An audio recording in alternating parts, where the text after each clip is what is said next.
பர்மிஷனோட அனுப்பி வைக்கிறேன். Great sir, நீங்க ரொம்ப சீக்கிரமா தெளிவான முடிவெடுத்த ஒரே கேஸ் கண்டிப்பா இதுவா இருக்கும். டேட்டுக்கு உங்க பொண்ணு waiting. I am going. Mister Sekar, நான் இன்னும் பேசி முடிக்கவே இல்லையே. ஒரு நிபந்தனைக்கு ஒத்துக்கிட்டா நான் என் பொண்ணை உன் கூட அனுப்பி வைக்கிறேன். என்ன டேட் ஆபீஸ்ல நடக்கணும், இல்ல வீட்ல, இல்ல உங்க கண்ணு முன்னாடி? கரெக்ட்? நோ, அவ உன் கூட வரணும்னா நீ ஒரு கேஸ்ல ஜெயிக்கணும். ரியலி? அப்படிப்பட்ட கேஸ் என்ன சார்? ஒரு பொண்ணு ஜெயில இருந்து நான் வெளியே எடுக்கணும். ஷாலினி பாலகிருஷ்ணன். ஒரு பொண்ணு ஜெயில இருக்கா, ஒரு பொண்ணு வீட்ல. இன்ட்ரெஸ்டிங். அதெல்லாம் இருக்கட்டும், அந்த பொண்ணு அப்படி என்ன தப்பு பண்ணிருக்கா? அந்த பொண்ணு கேஸ்ல நான் தப்பான தீர்ப்பை வழங்கிட்டேன். அதனால அந்த பொண்ணுக்கு தூக்கு தண்டனை கிடைக்க போகுது. இப்ப நீ அந்த தீர்ப்பை மாத்தி எழுதணும். என்ன வேணாலும் பண்ணு. உன்னுடைய ஸ்கில், உன்னுடைய டேலண்ட் எதை வேணாலும் பயன்படுத்தி காட்டு. அந்த பொண்ணை நீ காப்பாத்தணும்.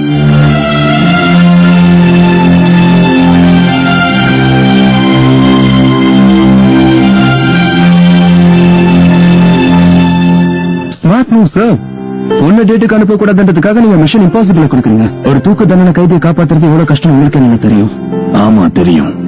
என்ன பத்தியும் உங்களுக்கு தெரியும். உங்கள் சவாலை ஏற்றுக்கொள்கிறீங்க வரணும்.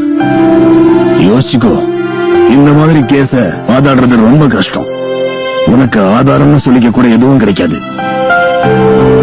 சார், உங்க பொண்ணோட டேட் போறதுக்கான வாய்ப்பு கிடைக்குது. இதை விட பெருசா எனக்கு வேற என்ன வேணும் சார்? நான் ப்ரொஃபஷனலா ஒரு லாயர் சார், நல்ல ரசிகனும் கூட. இந்த மூளை வேலை செய்யலனா மனசு கிட்டதான் கேள்வி கேட்பேன். உங்க கேஸும் ஜெயிச்சிருவேன். 2 நாள்ல சந்திக்கலாம் sir. Best of luck. Thank you.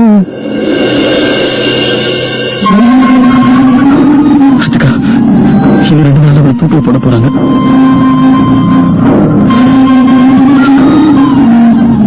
அவன் ஆரம்பத்துல இருந்து காதலிக்கல, ஆனா ஆரம்பத்துல இருந்து நான் அவளை காதலிச்சிட்டு இருக்கேன். அவள் என்கிட்ட நிறைய பொய் சொன்னான், ஆனா அவளுக்கு அவன் எப்பவுமே பொய்யா ஃபீல் பண்ணதில்லை. அவ என்ன சாகட்டும் விட்டாலும் என்னால அப்படி இருக்க முடியாதுக்கா. அவளை சின்ன வயசுல நான் பத்திரமா பாத்துக்கிட்டேன். இப்ப மட்டும் நான் அவளை எப்படி விட முடியும்? 6 மாசமா நான் அவளை காப்பாற்ற முயற்சி பண்ணிட்டு இருக்கேன். பெரிய பெரிய லாயர்ல ஹையர் பண்ணிருக்கேன். ஆனா அவளை பாத்தியா?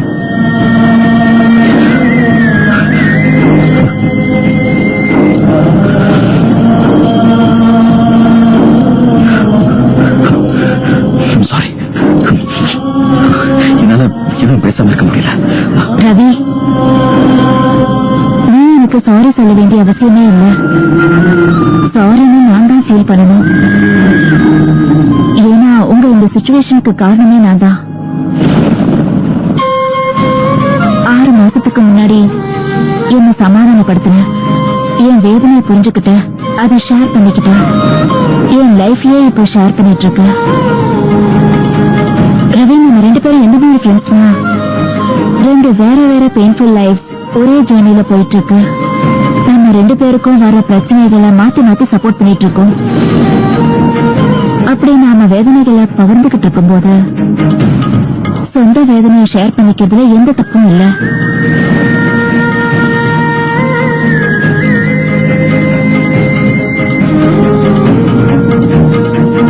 ஷாலினி ரொம்ப லக்கி. அவளை உயிருக்கு உயிரா நேசிக்கிற நீ கிடைச்சிருக்கு. ஆனா அவ ரொம்ப துரதிருஷ்டசாலி. ஏன்னா அவளால உன்னுடைய அன்பை புரிஞ்சுக்கவே முடியல. சொல்ல போனா உன்னுடைய காதலையே அவ புரிஞ்சுக்கல. பாரு, போதும். இனிமே நீ அழுகக்கூடாது. ஏன்னா நீ எப்ப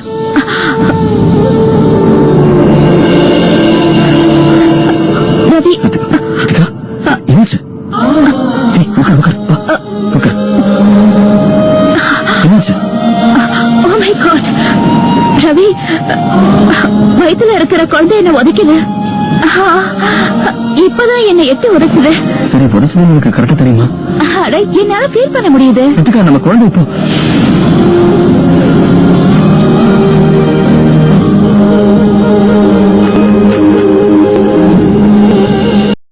குழந்தை இந்த உலகத்துக்கு வரப்போதுன்னு சொல்லுவாங்க.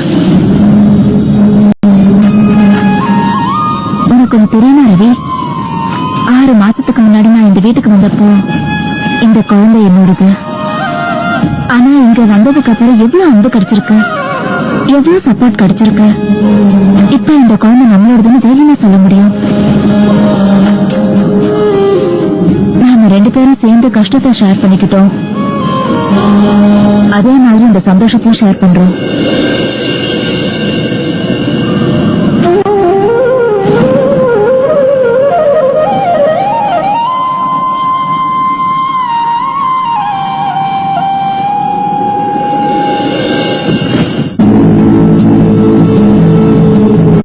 காதலுக்கு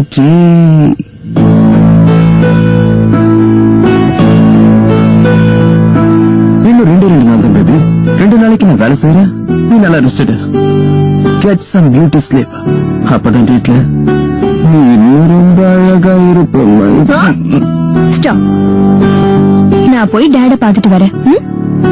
பாய் பாய் டார்லிங்.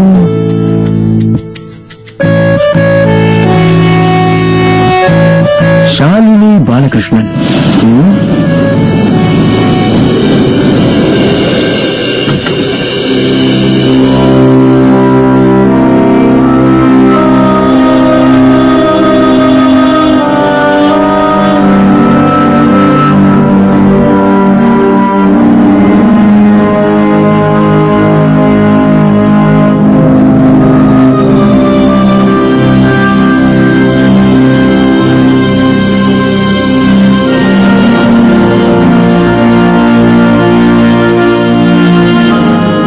பாட்டி உள்ள வாங்க.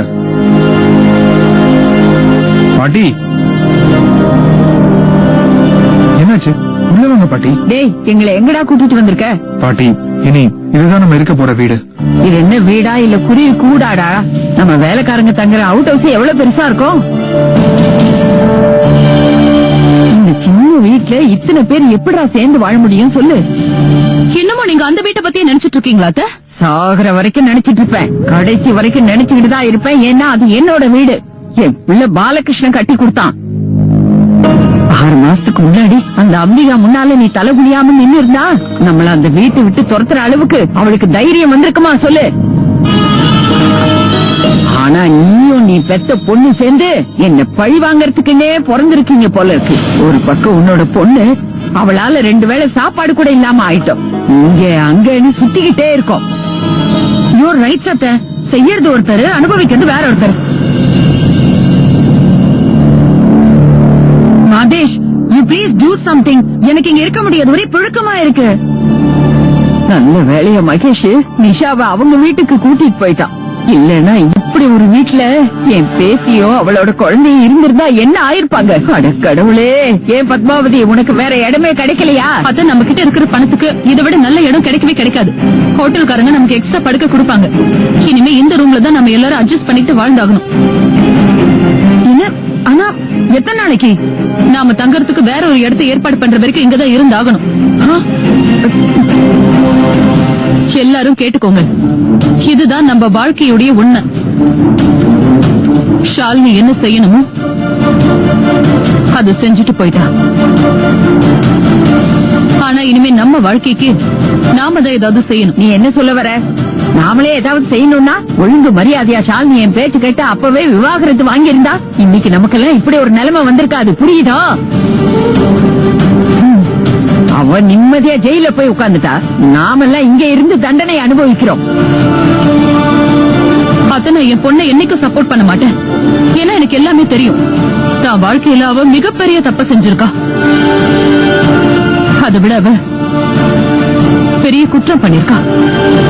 ஆனா தெரியாம செய்யக்கூடிய குற்றம் தெரிஞ்சே செய்யற குற்றத்தை விட ரொம்ப சின்னதுதான். நீங்க என்ன செஞ்சீங்கன்னு உங்களுக்கு தெரியுமா? நீங்க உங்க லாபத்துக்காக, உங்க குடும்பத்தோட சந்தோஷத்துக்காக ஷாலினிய பயன்படுத்திக்கிட்டீங்க. ரவிக்கும் அவளுக்கும் விவாகரத்து பண்ண வச்சீங்க. அதுக்கப்புறம் ரவி கிட்ட இருந்து கோடிக்கணக்குல பணம் புடுங்குனீங்க. உங்க ஃபேமிலியோட சுயநலத்துக்காக இப்படி பண்ணீங்க. அது சரியான வழியில வந்த பணம் இல்லையா அத்தை? அந்த பணத்தை செலவு பண்ணி உங்களோட குடும்பத்தை உங்களால வாழ வைக்க முடியுமா அத்தை? பத்மாவதி வாய மூடு. அட போதும், முதல்ல சண்டையை நிறுத்துங்க. சும்மா இருக்கீங்களா? எதுக்கு இப்ப தேவையில்லாம அதெல்லாம் பேசிக்கிட்டு? நான் இன்னும் இங்க உயிரோட தான் இருக்கேன். எங்கேயாவது ஒரு நல்ல வேலையை நான் தேடிப்பேன். அப்புறம் ப்ளீஸ் தங்குற இடத்துக்கு சாப்பாட்டுக்கு தயவு செஞ்சு சண்டை போடாதீங்க.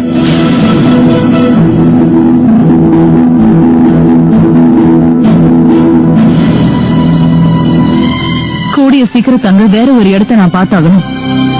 ஏன்னா தினமும் ஹோட்டல்ல தங்கினா நிச்சயமா சமாளிக்க முடியாது. தேங்க்யூ.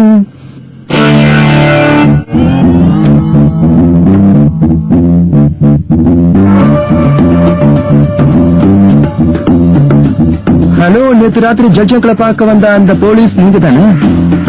இப்ப உங்களை பார்க்கும்போது ரொம்ப கன்ஃபியூஷனா இருக்கு. இப்ப தெரியுது ஜட்ஜ் அங்கிள் இதுக்காக இந்த கேஸ் என்ன கொடுத்திருக்காருன்னு. அந்த ஷாலினிக்காகவா இல்ல உங்களுக்காகவா?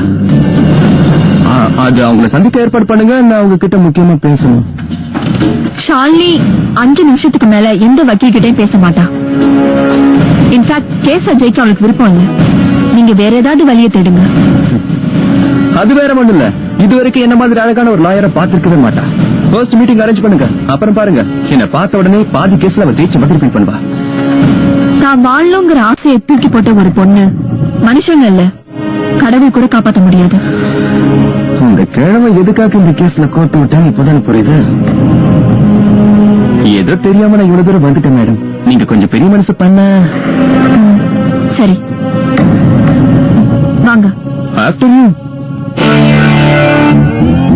இந்த போலீஸ் ஆண்டி எப்பவுமே மறுப்பாதான் இருப்பாங்களோ? மேடம் வரேன்.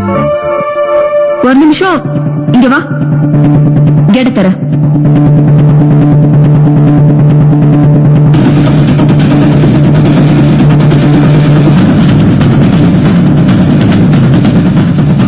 தர. Hello, what's up? How you doing? ஒரு பதிலும் இல்லையே.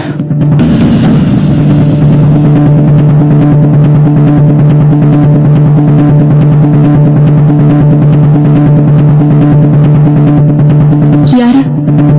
பொண்ணுங்களை பொறுத்த வரைக்கும் காதலன், உன்னை பொறுத்த வரைக்கும் கிருஷ்ணன். உன்னை காப்பாத்த வந்திருக்குமா? இப்ப தேங்க்ஸ் எல்லாம் சொல்லிடாத. அப்புறம் ஒரு காஃபி வாங்கி கூட. ஷார்ட் அண்ட் ஸ்வீட்டா ஒரு பதில் மட்டும் சொல்லு. நீ பண்ண தப்பு என்ன? உன்னோட பயங்கரமான கதையை சொல்லு. இங்க பாருமா, என்கிட்ட எதுவும் மறைக்க கூடாது. உண்மையா நீ வெளிப்படையா சொன்னா எண்ணி ஒரே நாள்ல இந்த கேஸ நான் ஜெயிச்சு காட்டுப்பேன். அப்புறம் இன்னொரு விஷயம், எனக்கு 100% ரெக்கார்ட் இருக்குமா? நீ எனக்கு லாயரா? அப்ப நிச்சயமா உனக்கு ஒரு விஷயம் தெரிஞ்சிருக்கணுமே. இன்னும் 2 நாள்ல என்ன தூக்குல போட போறாங்க. சட்டம் எனக்கு என்ன தண்டனை கொடுத்திருக்கோ நான் அதை ஏத்துக்க போறேன். ஆனா என்னால ஏத்துக்க முடியலையே.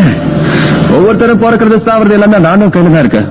ஆனா அவர் கையில இருந்து என் கைக்கு ஒரு கேஸ் வந்தா அந்த குற்றவாளி சாகிறதும் பழக்கிறதும் என் கையில மட்டும்தான் இருக்கு. சேகர் மோகன்தாஸ் பேரை கேள்விப்பட்டிருப்பிய? இது என்னோட card.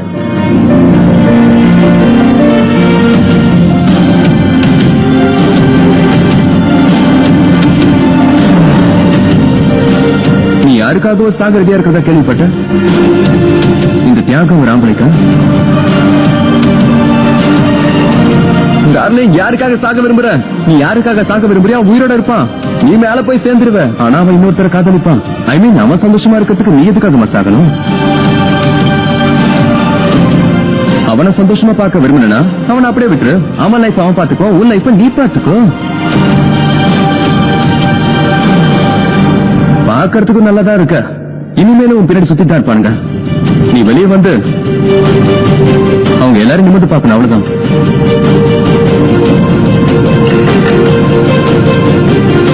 Come on, 21st century இதெல்லாம் ஒர்க் அவுட்டே ஆகாதுமா. நீ ஒன்னும் ஃப்ரீடம் ஃபைட்டர் கிடையாது. நீ தியாகம் பண்ணதுக்காக உனக்கு செலை வச்சு கோவில கட்டுவாங்களா? அப்படி எதுவுமே கிடையாது. 2 நாள்ல உன்னை எல்லாருமே மறந்து போயிடுவாங்க. நம்ம செத்த பிறகு நம்மளை பத்தி எல்லாரும் பேசணும். அந்த மாதிரி ஒரு சாதனை நாம செஞ்சே ஆகணும். அந்த மாதிரி நீ செய்யணும்னா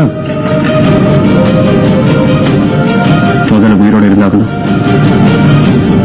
So come on, tell me, உன் வாழ்க்கையில் அப்படி என்னதான் ஆச்சு? எல்லாரும் சொல்ற மாதிரி நீ அவனை கொண்டுட்டியா? அதாவது உன்னோட காதல், ஐ மீன் காதலிச்சா எல்லாருமே வாழ ஆசைப்படுவாங்க. ஆனா நீ எதுக்காக சாக ஆசைப்படுற? இல்ல காதல்ன்ற ஒரு விஷயத்தையும் வாழ்க்கையில புரிஞ்சுக்காம நீ போயிட்டியா?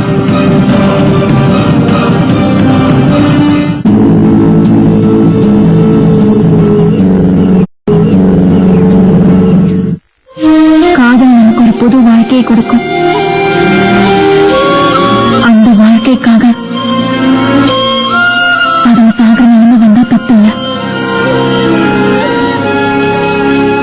Wow, what a dialogue. அந்த டைலாக் ஒன் மோர் ரிப்பீட். ஏதோ சொன்னீங்க, காதல் நம்மள வாழ. இதை நான் ரெக்கார்ட் பண்ணி வச்சுக்கிறேன். இந்த லைனை மட்டும் நான் கத்துக்கிட்டேன்னு வச்சுக்கோ, பொண்ணுகளை மடக்க நான் எப்பவுமே கஷ்டப்பட மாட்டேன். ப்ளீஸ்மா, ஒரே முறை எனக்காக, பர்சனல் தான், ஒரு முறை சொல்லு.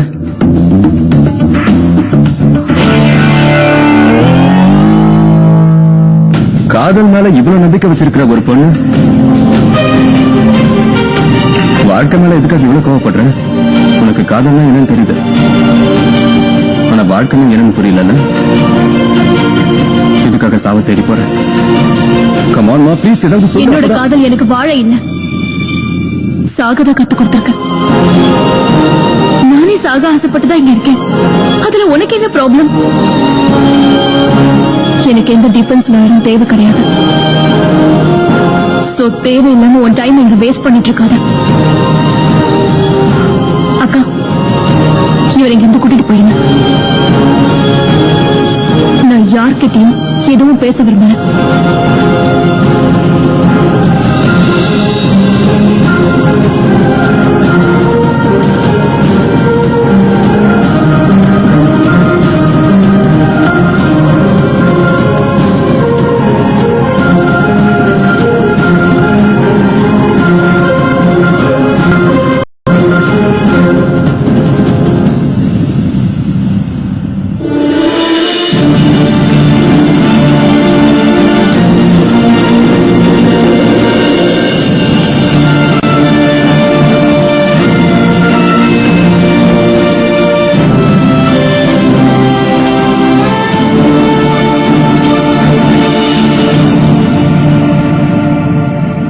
கத்துக்காதவே இல்ல.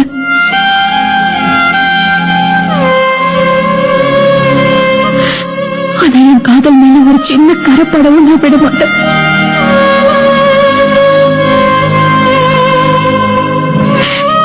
என்னாலதான் சிவாவுக்கும் ரவிக்கும் நடுவில் ஒரு பெரிய பகை ஏற்பட்டது.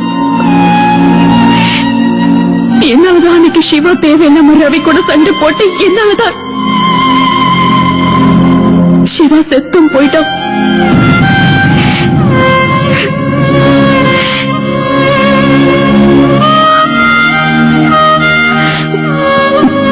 சிவா சாவில ரவிக்கு சம்பந்தம் இருக்குன்னு தெரியக்கூடாது. தெரிஞ்ச அதுக்கப்புறம் நான் உயிரோட இருக்கவே மாட்டேன்.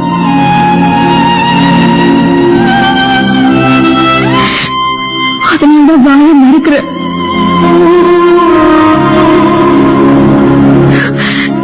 அதனால்தான் உயிரை விட விரும்புறேன்.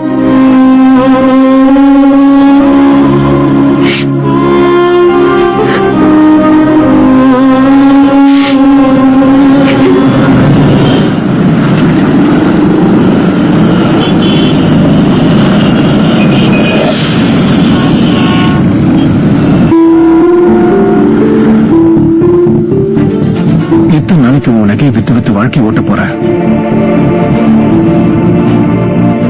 என்னால முடிஞ்ச வரைக்கும் வாழ்க்கைய ஓட்டுறேன்.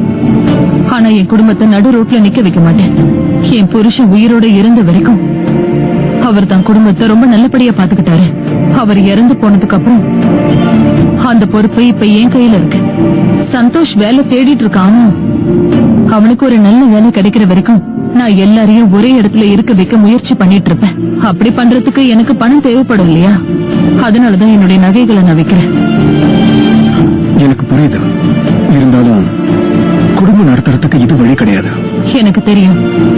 நிச்சயமா நானும் ஏதாவது ஒரு வேலைக்கு போகணும். தேவாவும் பிரதீப்பும் இன்னும் சின்ன பசங்க தான். இருந்தாலும் அவங்களுடைய உதவி எனக்கு தேவைப்படுது. இன்னும் சொல்ல போனா மாதேஷும் வேலைக்கு போகணும். இங்க பாரு பத்மாவதி, மொத்த நகையும் வித்துட்டா என்ன பண்ணுவ?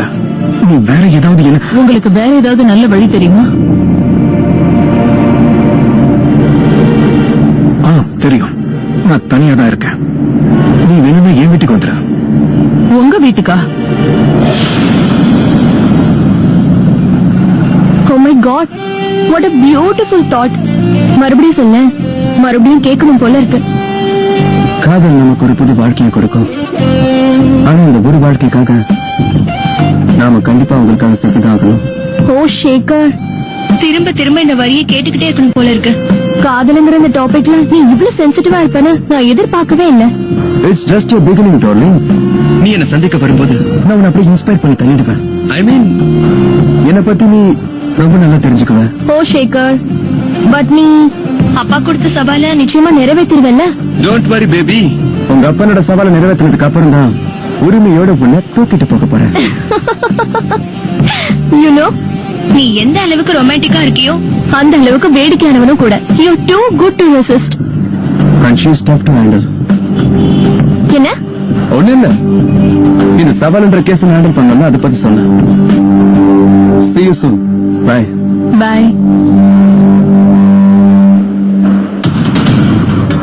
கேஸ கையில எடுத்தாச்சு. இப்ப எப்படி ஜெயிக்கிறதுன்னு யோசிச்சாகணும்.